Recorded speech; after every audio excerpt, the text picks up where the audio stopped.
Hello friends, welcome to Savita Sharma classes.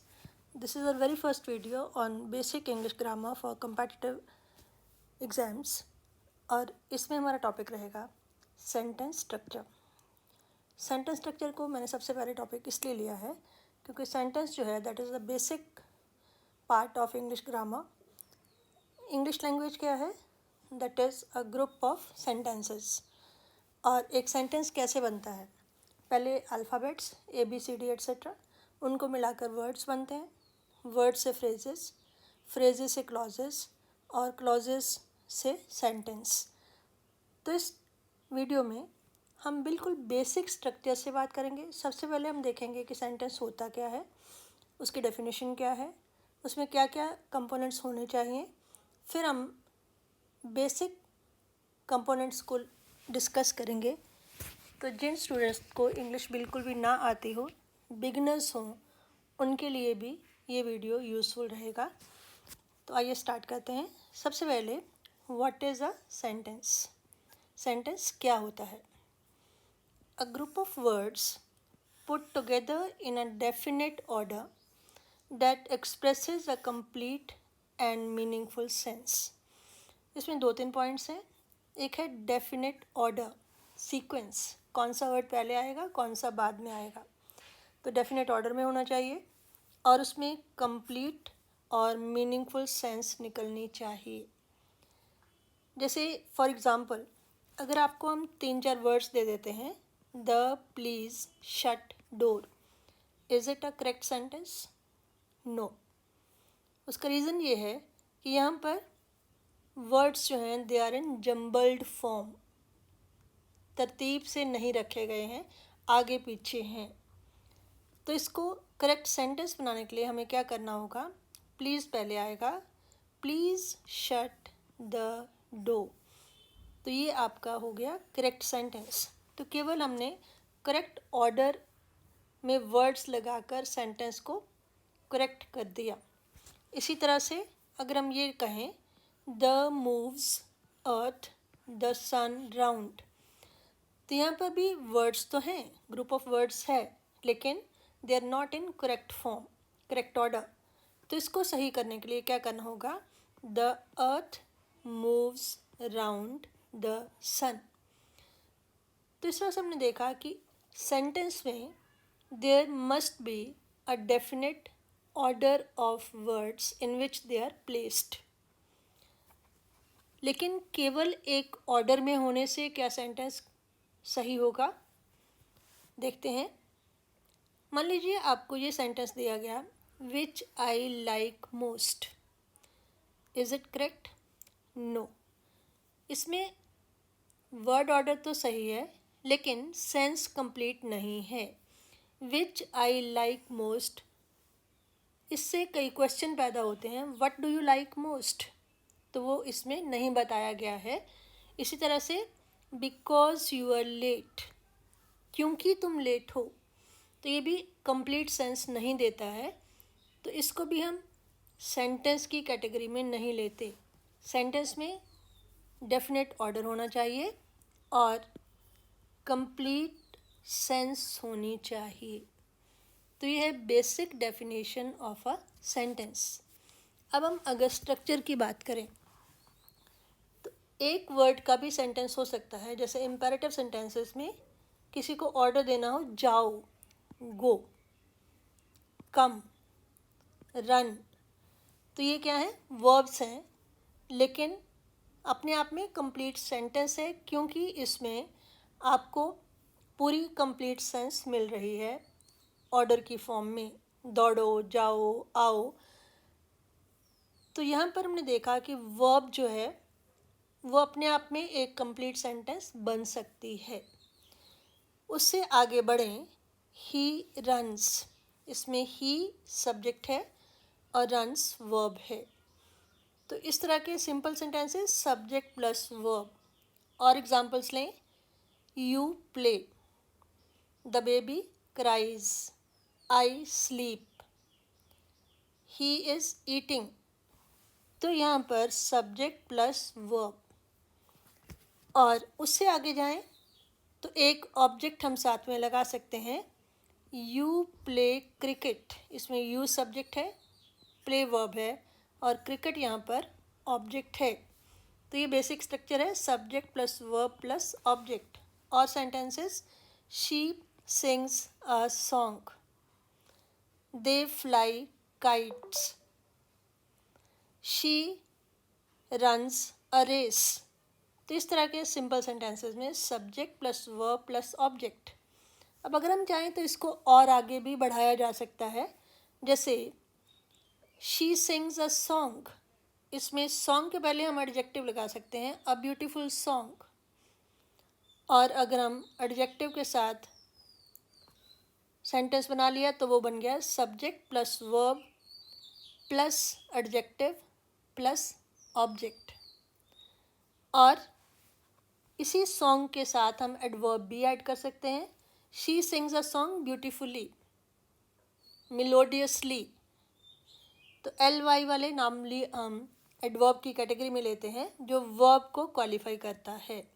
लेकिन इस video में मैं केवल बिल्कुल बेसिक पर फोकस करने वाली हूँ। तो हम क्या डिस्कस करने वाले हैं? केवल सब्जेक्ट, वर्ब और object, basic structure of a sentence. आगे जितना मर्जी बढ़ाते जाएं उसमें आप प्रेपोजिशन ऐड कर लें, आप फ्रेजेस ऐड कर लें, आप और क्लॉजेज ऐड कर लें, वो आगे आगे बढ़ता जाएगा। लेकिन इस वीडियो में हम फोकस करेंगे केवल सब्जेक्ट, वर्ब और ऑब्जेक्ट पर। तो सबसे पहले आता है सब्जेक्ट, जिसको हिंदी में बोलते हैं कर्ता। कर्ता कौन होता है? करने वाला। करने वाले को इंग्लिश में बोलेंगे डूअर, डू करना, और डूअर करने वाला। और परफॉर्मर ऑफ एक्शन, जो कार्य को करता है, करने वाला है, उसको हम बोलेंगे डूअर या सब्जेक्ट। हु और what is being talked about, कौन एक्शन करेगा या किसके बारे में बात होगी या हो रही है, ये दोनों फिट बैठते हैं सब्जेक्ट में, सब्जेक्ट की डेफिनेशन में। जैसे ही प्लेज, तो इसमें वह खेलता है, कौन खेलता है? He, who plays. तो जैसे मैंने कहा, इन चीज़ों का आंसर, हु और व्हाट का आंसर जहाँ मिल जाता है वो आपका होगा subject. Who is being talked about और what is being talked about, किसके बारे में बात हो रही है? वो आदमी हो सकता है, वो वस्तु हो सकती है। यू किल्ड अ स्नेक, इसमें यू क्या है? Subject. Who killed a snake, अगर हम ये क्वेश्चन पूछें किसने सांप को मारा? यू, तो यू क्या है? Subject. The gardener waters the plants, माली पौधों को पानी देता है, कौन पानी देता है? The gardener. तो हु का आंसर मिल रहा है गार्डनर से, तो gardener is the subject. Exercise is good for health, इसमें हु का आंसर नहीं मिल रहा है, इसमें मिल रहा है what. What is being talked about, क्या सेहत के लिए अच्छा है? What is good for health? Exercise. तो हु या व्हाट का आंसर जिससे मिले वो आएगा सब्जेक्ट की कैटेगरी में। सब्जेक्ट जो हैं वो नाउन भी हो सकते हैं, प्रोनाउन भी हो सकते हैं। और आमतौर पर एक सेंटेंस में वर्ब के पहले सब्जेक्ट आएगा, ज़रूरी नहीं है लेकिन in most of the cases आप देखेंगे सेंटेंस सब्जेक्ट से स्टार्ट होगा, फिर उसके बाद वर्ब आएगा। तो ये आपको थोड़ा सा समझने के लिए आसानी हो जाती है कि सब्जेक्ट को ढूंढना कैसे है। उसके बाद आती है बारी वर्ब की। वर्ब को क्रिया बोलते हैं हिंदी में, और इंग्लिश में हम बोलेंगे एक्शन वर्ड। जो एक्शन हुआ, सब्जेक्ट ने जो किया, सब्जेक्ट जो काम करता है, उसको हम बोलेंगे वर्ब या क्रिया। ही प्लेज, ही सब्जेक्ट है, वो क्या करता है? प्लेज, खेलता है। यू रन, तुम सब्जेक्ट हो, यू सब्जेक्ट हो, तो उसके साथ तुम क्या करते हो? तुम दौड़ते हो। What does the subject do, subject क्या करता है? एक तो ये है वर्ब की निशानी। सेकंड, जैसे वर्ब की फॉर्म्स आपने याद की होती हैं, तो ईडी यहाँ पर लगा है, वो नॉर्मली आपका वर्ब होगा। अगर कंटिन्यूस फॉर्म है तो जिस वर्ड के साथ आईएनजी लगा है, जनरली स्पीकिंग, वो आपका वर्ब होगा। ये आपके थोड़े से हिंट्स हैं। वर्ब या एक्शन जो है उसको ढूंढना इतना मुश्किल नहीं होता, काम की होना या करना। तो एक तो है कि सब्जेक्ट क्या करता है, जैसे एक्टिव फॉर्म में the gardener waters the plants, माली सब्जेक्ट, तो वाटर्स यहाँ पर प्रेजेंट इंडेफिनिट टेंस है, तो वर्ब की फर्स्ट फॉर्म के साथ एस लगा है। वाटर्स द प्लांट्स, पानी देता है। अगर इसको और आसान बनाना हो, the gardener is watering the plants, तो आईएनजी लगा, उससे आपको पता चल जाएगा। या फिर the gardener has watered, water के साथ ईडी लग गया, द प्लांट्स, तो वहाँ पर आपको कन्फ्यूज़न नहीं रहती है कि वाटर यहाँ पर एज अ वर्ब काम कर रहा है।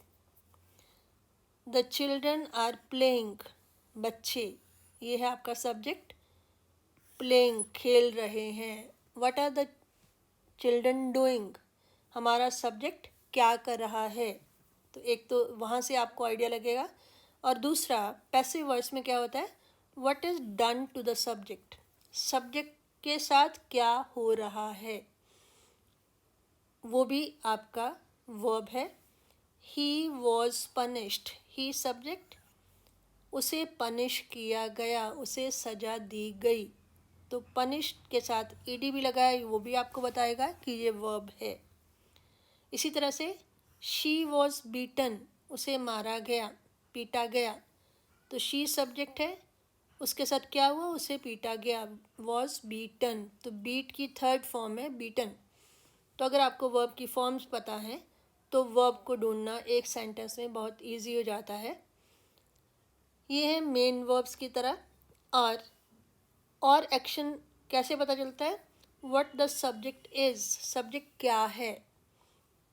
My father is a doctor, तो माई फादर सब्जेक्ट है, तो यहाँ पर इज़ जो है वो वर्ब है। आगे हम देखेंगे कि वर्ब्स दो तरह की मेनली होती हैं। तो ये इज़ जो है वो हेल्पिंग वर्ब है, my father is a doctor. She is a beautiful girl, she subject और इज़ यहाँ पर वर्ब कि वो क्या है, वो एक ब्यूटीफुल गर्ल है। तो इस तरह से हम पता करते हैं कि एक सेंटेंस में कौन सा वर्ड वर्ब है। तो नॉर्मली ये पोजीशन वाइज सब्जेक्ट के बाद में आता है एक असर्टिव सेंटेंस में। और हमने देख ही लिया था कि एक वर्ब से सिंगल वर्ड से भी सेंटेंस बना सकते हैं, लेकिन without a verb we can't make a sentence. किसी भी सेंटेंस को कंप्लीट करने के लिए एक वर्ब होना कंपलसरी है। आगे है वैरायटी ऑफ वर्ब्स या टाइप्स ऑफ वर्ब्स। एक तो मेन वर्ब्स हैं, दूसरी हेल्पिंग वर्ब्स हैं। हेल्पिंग से क्लियर होता है, हेल्पिंग वर्ब या इनको ऑक्सिलरीज भी बोलते हैं, they help the main verb. अब हेल्पिंग वर्ब में क्या क्या आता है, एक तो बी वाली वर्ब्स हैं, जैसे is, am, are, was, were, बिन। अब ये किस तरह से हैं, अगर प्रेजेंट टेंस होगा तो इज़, एम या आर यूज़ होता है, एम आई के साथ यूज़ होता है, I am a doctor, I am a singer, I am a girl, I am a boy. Is singular subject के साथ यूज़ होता है प्रेजेंट टेंस में, she is a doctor, she is a nurse, my mother is a teacher. इस तरह से R use होता है प्लूरल में, प्लूरल सब्जेक्ट के साथ, द बॉयज़ आर प्लेइंग, तो वहाँ पर आर जो है एक हेल्पिंग वर्ब का काम कर रहा है। अगर पास्ट टेंस होगा तो सिंगुलर में वॉज, प्लूरल में वर, और पास्ट पार्टिसिपल फॉर्म में बिन, बी वॉज बिन, और इज़, एम, आर, और वॉज, वर। दूसरा होता है डू की तरह से, डू या डज प्रेजेंट फॉर्म में, डिड पास्ट में, और पास्ट पार्टिसिपल में आती है डन। डन का I have done my homework, present perfect. She has done her duty, present perfect. यहाँ पे भी आपको थर्ड फॉर्म की ज़रूरत पड़ती हो। Did past form, she did her work, I did my job. Do और डज ये आपने प्रेजेंट इंडेफिनिट में बहुत बार देखा होगा। Do you have a pen, she does not know how to write, उसे नहीं मालूम लिखना कैसे है। I do not know how to swim, मुझे तैरना नहीं आता। तो इस तरह से प्रेजेंट में डू या डज, पास्ट में डिड, और जहाँ पर पास्ट पार्टिसिपल है वहाँ पर डन। तीसरी होती है हैव। इसमें हैव प्रेजेंट में और पास्ट और पास्ट पार्टिसिपल में had. Have you done your homework, had they come early in the morning. तो इस तरह से ये जो हेल्पिंग वर्ब्स हैं वो मेन वर्ब की हेल्प करती हैं। अब इसके बारे में अगर डिटेल में जानना हो तो मेरे फुल फ्लेश्ड वीडियोस हैं वर्ब्स पर, उसका लिंक मैं आपको डिस्क्रिप्शन बॉक्स में दे दूँगी, वहाँ से आप डिटेल में देख सकते हैं। अब हेल्पिंग वर्ब का पर्पस क्या है, इनका यूज़ क्या है। They tell us about the tense of a sentence. Tense का मालूम होता है कि अगर इज एम आर के साथ आईएनजी लगा है वर्ब की फर्स्ट फॉर्म के साथ तो वो कंटिन्यूस है। इज एम आर के साथ है तो प्रेजेंट कंटिन्यूस है। वॉज वर्ब के साथ है तो पास्ट कंटिन्यूस है। He has done his homework, यहाँ पर हैज़ और थर्ड फॉर्म है तो ये हैज़ से पता चला कि वो प्रेजेंट परफेक्ट है। अगर हैड डन होता तो पास्ट परफेक्ट होता। तो इस तरह से ये टेंस के बारे में हमें बताते हैं।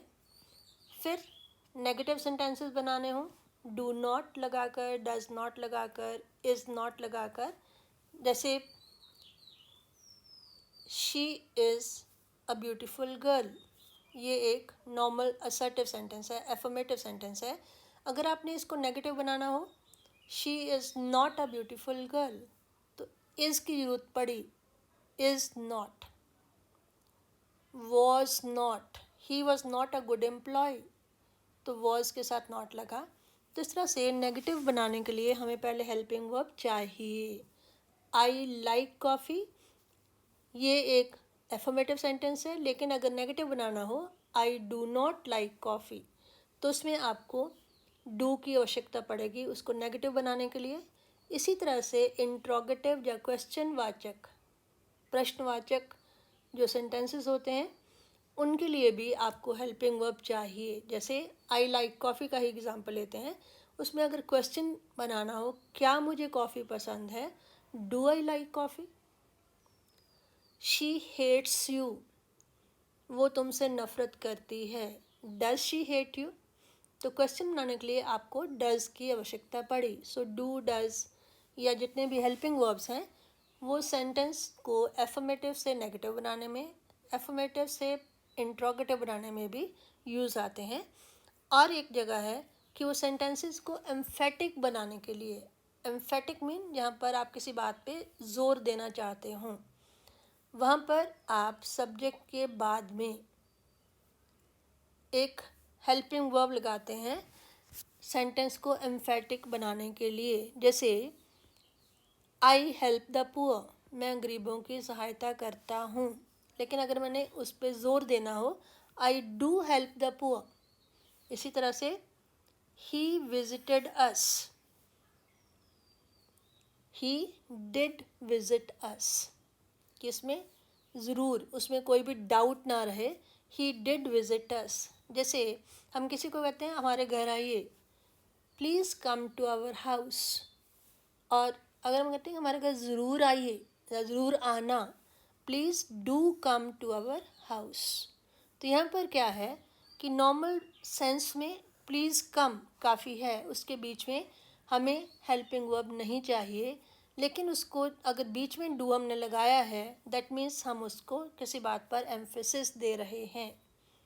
जैसे यहाँ पर फर्स्ट सेंटेंस में आई हेल्प द पुअर, इतना काफ़ी है। लेकिन अगर बीच में डू आ रहा है दैट मीन मैं इस बात पर फोकस करना चाहती हूँ। तो इस तरह से हमने देखा कि जो हेल्पिंग वर्ब्स हैं वो टेंसेस को बताने के लिए, नेगेटिव सेंटेंस बनाने के लिए, इंट्रोगेटिव सेंटेंस बनाने के लिए और सेंटेंसेस को एम्फेटिक बनाने के लिए यूज़ होते हैं।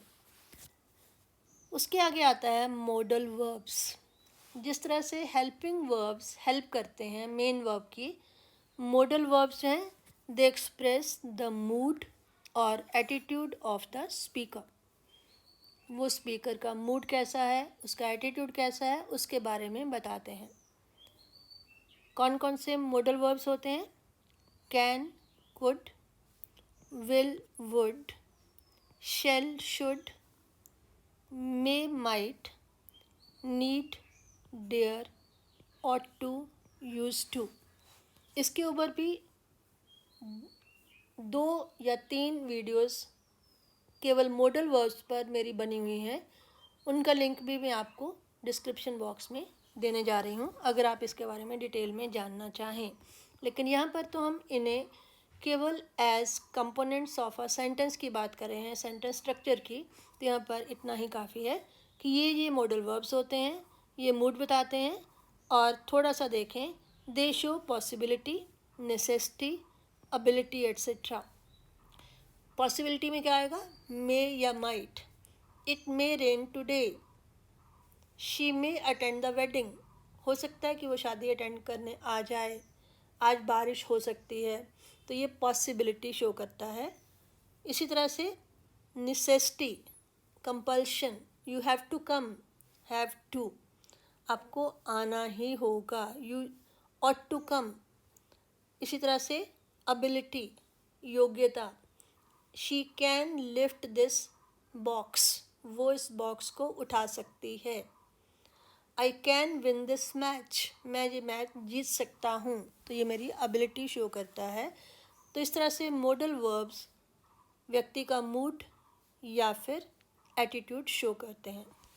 तो इस तरह से मेन वर्ब्स, हेल्पिंग वर्ब्स और मॉडल वर्ब्स, ये इम्पॉर्टेंट कैटेगरीज हैं वर्ब्स की। और भी हैं जो, जैसे मैंने कहा कि जब हम वर्ब के बारे में बात करेंगे तो उसमें आपको पता चल जाएगा डिटेल में, या फिर डिस्क्रिप्शन बॉक्स में जाकर मेरी वीडियोस का लिंक को देखने के बाद आप वहाँ से अभी भी उसको कर सकते हैं। तो हमने अभी तक किया है सब्जेक्ट और वर्ब। अब बारी आती है ऑब्जेक्ट की। सब्जेक्ट क्या था? Doer of action. और ऑब्जेक्ट है रिसीवर ऑफ एक्शन। जो सब्जेक्ट ने किया उसको रिसीव करता है ऑब्जेक्ट। जैसे आई बॉट अ पेन, आई है सब्जेक्ट, वर्ब क्या है? बॉट, मैंने खरीदा। मैंने क्या खरीदा? अ पेन। तो अ पेन जो है वो है object. She knits a sweater, वो बुनती है। क्या बुनती है? A sweater. तो शी यहाँ पर सब्जेक्ट है, निट वर्ब है, अ स्वेटर है ऑब्जेक्ट। अब वर्ब तो कंपल्सरी था एक सेंटेंस में, लेकिन ऑब्जेक्ट कंपल्सरी नहीं होता। इसको लगा भी सकते हैं, इसके बिना भी सेंटेंस कंप्लीट होता है। अब जिस तरह से हमने कहा कि सब्जेक्ट आम तौर पर वर्ब से पहले आता है, उसी तरह से ऑब्जेक्ट आम तौर पर वर्ब के बाद में आता है, रिसीवर ऑफ एक्शन। और इसके बारे में कि ये एक कंपल्सरी नहीं है कंपोनेंट एक सेंटेंस का, इसको लगाया भी जा सकता है, इसके बिना भी सेंटेंस बन जाता है। अब ऑब्जेक्ट जो हैं वो 2 तरह के होते हैं, एक होता है डायरेक्ट ऑब्जेक्ट, एक होता है इनडायरेक्ट ऑब्जेक्ट। जैसे पहले हम सेंटेंस ले लेते हैं, she gave me a pen. इसमें आप देखेंगे शी सब्जेक्ट है, गिव वर्ब है और 2 ऑब्जेक्ट हैं, एक है मी और दूसरा है अ पेन। तो जिस सेंटेंस में 2 ऑब्जेक्ट आ गए उसमें डायरेक्ट ऑब्जेक्ट कौन सा होगा और इनडायरेक्ट ऑब्जेक्ट कौन सा होगा? तो जो आपको इस बात का उत्तर दे सब्जेक्ट डिड व्हाट, सब्जेक्ट ने क्या किया। व्हाट का आंसर देगा वो आपका डायरेक्ट ऑब्जेक्ट होगा। जो हु या हुम का आंसर देगा, किसके लिए, किसको, वो होगा इनडायरेक्ट ऑब्जेक्ट। इस सेंटेंस में she gave me a pen, she subject, gave verb, उसने दिया। व्हाट डिड शी गिव, उसने क्या दिया, अ पेन, तो ये आपका हो गया डायरेक्ट ऑब्जेक्ट। और she gave me a pen, उसने मुझे पेन दिया, उसने किसको पेन दिया, मुझे, तो किसको, हुम, टू हुम, या फॉर हुम, किसके लिए या किसको, वहाँ पर आता है इनडायरेक्ट ऑब्जेक्ट। तो यहाँ पर मी इनडायरेक्ट ऑब्जेक्ट है, अ पेन डायरेक्ट ऑब्जेक्ट है। दूसरी पहचान, जो डायरेक्ट ऑब्जेक्ट है वो नॉन लिविंग होता है और जो इनडायरेक्ट ऑब्जेक्ट है वो लिविंग होता है। थर्ड बात, जो आपका डायरेक्ट ऑब्जेक्ट है वो वर्ब से थोड़ा दूरी पर है, जो इनडायरेक्ट ऑब्जेक्ट है वो बिल्कुल वर्ब के नेक्स्ट आता है। तो पोजीशन वाइज भी आप देख सकते हैं, लिविंग नॉन लिविंग से पहचान सकते हैं। और अगर क्वेश्चन की बात हो तो जो व्हाट का आंसर दे वो डायरेक्ट ऑब्जेक्ट, जो टू होम या फॉर होम का आंसर दे, किसको या किसके लिए, वो आता है इनडायरेक्ट ऑब्जेक्ट। तो आइए कुछ एग्जांपल्स और देखते हैं। I presented him a bouquet, I subject, presented verb, him एक ऑब्जेक्ट, अ बुके दूसरा ऑब्जेक्ट। तो जो वर्ब के इमीडिएट बाद आया वो है इनडायरेक्ट ऑब्जेक्ट। दूसरी पहचान कि ये लिविंग है और उसके बाद जो आया वो है डायरेक्ट ऑब्जेक्ट।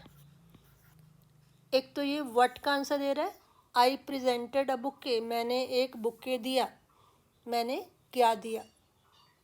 मैं सब्जेक्ट हूँ तो मैंने दिया, दिया वर्ब है, या बेंट किया, प्रेजेंट किया, लेकिन क्या प्रेजेंट किया, अ बुके, तो ये है डायरेक्ट ऑब्जेक्ट। किसे प्रेजेंट किया, हिम, उसे, वो है इनडायरेक्ट ऑब्जेक्ट।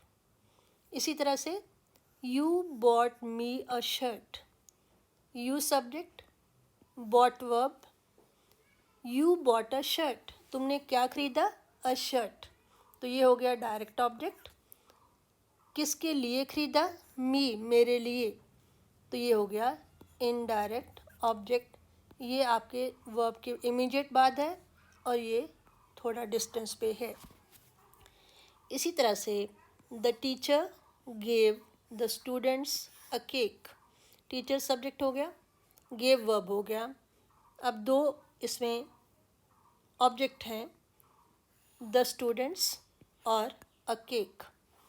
टीचर ने दिया, क्या दिया, अ केक, तो व्हाट का आंसर अ केक है। What did the teacher give, teacher ने क्या दिया, अ केक, ये हो गया डायरेक्ट ऑब्जेक्ट। और किसे दिया, द स्टूडेंट्स, स्टूडेंट्स को, तो यहाँ पर ये आ गया इनडायरेक्ट ऑब्जेक्ट। तो मुझे लगता है कि इससे आपको डायरेक्ट और इनडायरेक्ट ऑब्जेक्ट में आगे कोई परेशानी नहीं होगी। तो इस वीडियो में देखें आज हमने क्या क्या किया है। Let's revise. सबसे पहले हमारा टॉपिक था सेंटेंस स्ट्रक्चर, और उसमें सबसे पहले हमने किया व्हाट इज़ अ सेंटेंस। तो उसमें दो पॉइंट्स इंपॉर्टेंट थे। अ ग्रुप ऑफ वर्ड्स तो होता ही है पुट टुगेदर, जो पास पास रखे जाते हैं लेकिन इन अ डेफिनेट ऑर्डर, उनका ऑर्डर सही होना चाहिए और कंप्लीट मीनिंगफुल सेंस देनी चाहिए। तो उस तरह से ये एक सेंटेंस की डेफिनेशन है। A group of words put together in a given sequence in a correct order और having a meaningful complete sense. उसके बाद हमने ये देखा कि बेसिक स्ट्रक्चर कहाँ से स्टार्ट होती है, कितना छोटे से छोटा एक सेंटेंस बन सकता है। तो वो हमने सिंपल एक वर्ब से भी सेंटेंस बने हुए देखे। जैसे इम्पेरेटिव सेंटेंसेस में ऑर्डर देना हो, गो, कम, रन, तो ये हैं आपके सारे वर्ब्स। तो एक वर्ब जो है that is the most important component in a sentence. एक वर्ब के बिना सेंटेंस नहीं बनता। उसके बाद थोड़ा सा और आगे बढ़े, सब्जेक्ट प्लस वर्ब, वर्ब के साथ एक सब्जेक्ट जोड़ दिया, he runs, she dances, you play, एक सब्जेक्ट एक वर्ब। उसके बाद नेक्स्ट हमने देखा कि उसके साथ एक ऑब्जेक्ट भी जोड़ दिया, you play cricket, he runs a race, she sings a song. तो इस तरह से subject plus verb plus object. उसके आगे भी हमने देखा कि किस तरह से सेंटेंसेस और बड़े होते हैं। जैसे आपने अ सॉन्ग के साथ एक एडजेक्टिव लगा दिया, अ ब्यूटीफुल सॉन्ग, या फिर अ सॉन्ग के साथ आपने एडवर्ब लगा दिया, she sings a song beautifully. लेकिन इस वीडियो में मैंने कहा कि हमारा पर्पज़ है केवल बेसिक्स को क्लियर करना। तो यहाँ पर हम केवल यही 3 पॉइंट्स लेने वाले हैं, सब्जेक्ट, वर्ब और ऑब्जेक्ट। तो सबसे पहले सब्जेक्ट क्या होता है, डूअर और परफॉर्मर ऑफ एक्शन, जो एक्शन को करने वाला है, करता है। और उसकी दूसरी पहचान है हु और what is being talked about, जिसके बारे में बात की जा रही है उस सेंटेंस में, the topic of the sentence, उसको हम बोलते हैं सब्जेक्ट। एग्जाम्पल्स लें, ही प्लेज, वो खेलता है, कौन खेलता है, ही। यू किल्ड अ स्नेक, तुमने सांप को मारा, सांप को किसने मारा, तुमने। तो ये है you are being talked about. The gardener waters the plants, तो गार्डनर यहाँ पर सब्जेक्ट होगा। तो इसमें बेसिक पॉइंट आपने ये याद रखना है, यो हु या व्हाट का answer they. Who killed the snake, you. या फिर what, exercise is good for health, walking is good for health, dancing is good for health. तो वहाँ पर एक्सरसाइज, वॉकिंग, डांसिंग ये सब्जेक्ट्स होंगे। जो आंसर दे रहे हैं what is good for health, तो जो हु का आंसर दे या व्हाट का आंसर दे वो आपका सब्जेक्ट होता है। सब्जेक्ट जनरली वर्ब से पहले आता है। वर्ब में, वर्ब क्या होता है, एक्शन वर्ड, क्रिया, जो भी काम हो रहा है, काम का होना, उसका एक्शन, वो हमें वर्ब की पहचान दिलाता है।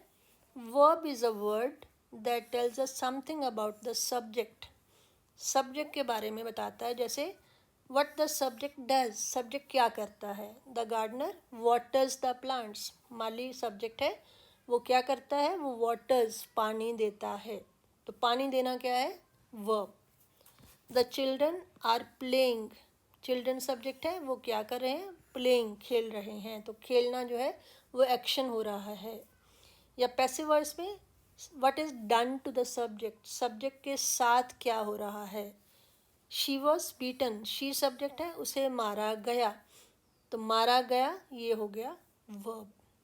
या फिर व्हाट द सब्जेक्ट इज़, या सब्जेक्ट क्या है, कौन है। My father is a doctor, मेरा फादर क्या है, डॉक्टर हैं। What is your father, my father is a doctor.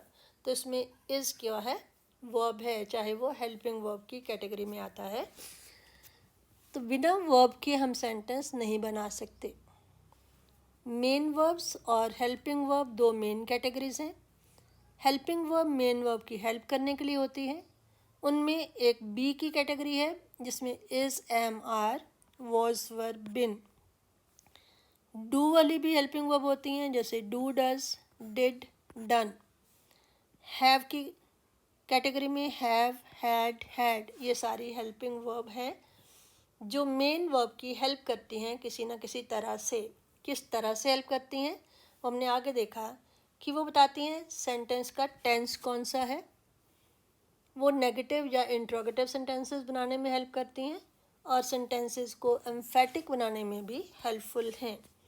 फिर मोडल वर्ब्स जो मूड बताती हैं, जैसे कैन, कुड, विल, वुड वगैरह।